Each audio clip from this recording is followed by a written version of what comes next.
Dear students, Assalamu alaikum wa rahmatullah. Let us start our today's topic, which is structure of dicot seed.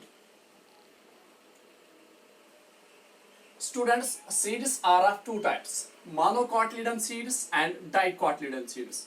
Monocotyledon seeds हम उन seeds को कहते हैं जिनके पास single cotyledon होता है, जैसे corn.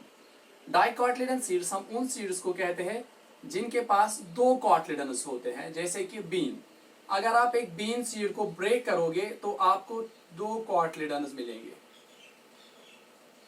To cotyledons of similar shape and size. अगर आप एक बीन सीड को ब्रेक करेंगे बीच में, ठीक है. जबकि जो मोनोकॉटलिडन सीड्स होते हैं उनके पास सिंगल कॉटलिडन होता है. दैट मीन्स कि आप उस कॉटलिडन को या उस सीड को ब्रेक नहीं कर पाओगे दो कॉटलिडन्स में, ठीक है. तो डाइकॉटलिडन सीड्स कौन सीड्स, किन सीड्स को कहा जाता है? ऐसे सीड्स जिनके पास दो कॉटलिडन्स होंगे, ठीक है. अब आते हैं स्ट्रक्चर ऑफ डाइकॉट सीड पे. अगर आप एक डाइकॉट सीड को देखोगे तो इसके अराउंड एक कवरिंग होती है जिसे हम सीड कोट कहते हैं. ये जो सीड कोट होता है बेटा, ये दो लेयर्स का बना होता है.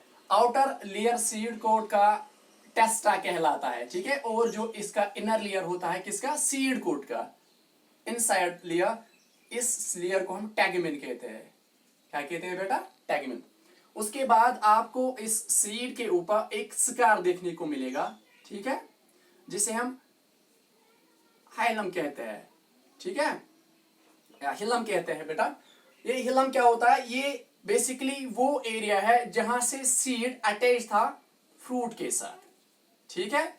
इस हिलम के बिल्कुल ऊपर, just above the hilum, there is a pore like structure which is called micropyle.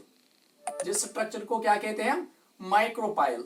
इस माइक्रोपाइल का फर्टिलाइजेशन में या रिप्रोडक्शन में बहुत इंपॉर्टेंट रोल है. पहले जो भी वीडियो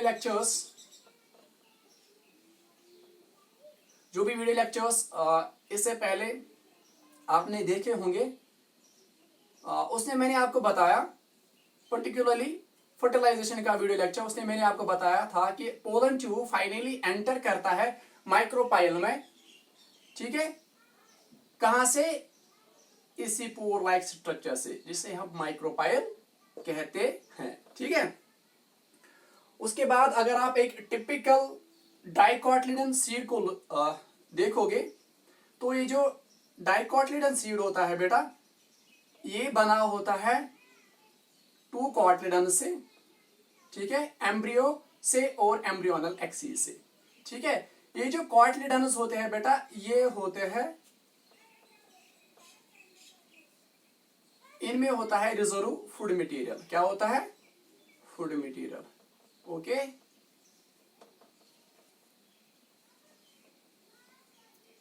जो later on baby plant utilise करता है, ठीक है. अब अगर एम्ब्रियोनल एक्सिस को देखेंगे, एम्ब्रियोनल एक्सिस दो पार्ट्स की होती है, upper part and lower part. जो इसका अपर पार्ट है उसे हम पिलीम्यूल कहते हैं. ये पिलीम्यूल फाइनली शूट बनाएगा, ये शूट डेवलप करेगा, या स्टेम, और स्टेम जिसपे क्या होंगे? ब्रांचेस होंगे, फ्लावर होंगे, फ्रूट्स होंगे, ठीक है. और जो इसका लोअर पोर्शन है किसका? एम्ब्रियोनल एक्सिस का, उसे हम रेडिकल कहते हैं. रेडिकल. ये रेडिकल फाइनली ट्रांसफॉर्म होंगी किसमें? रूट में या रूट्स में. Okay. So this was the structure of dicot seed. Thanks for watching this video.